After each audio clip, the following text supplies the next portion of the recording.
Hero sejagat, Ops bekalan banjir. Banjir besar telah melanda sebuah kampung. Apabila banjir melanda, penduduk kawasan tersebut akan dipindahkan ke pusat penempatan sementara bagi mangsa banjir. Ini bagi menjamin keselamatan mereka semua.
Kawan-kawan, kali ini kita kena bantu mangsa banjir di kampung Pulau Tiga.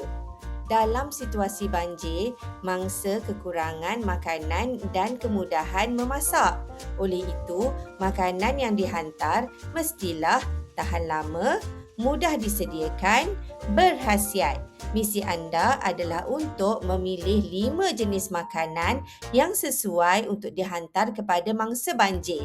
Buatlah pilihan dengan tepat kerana pilihan anda sangat penting untuk membantu mereka.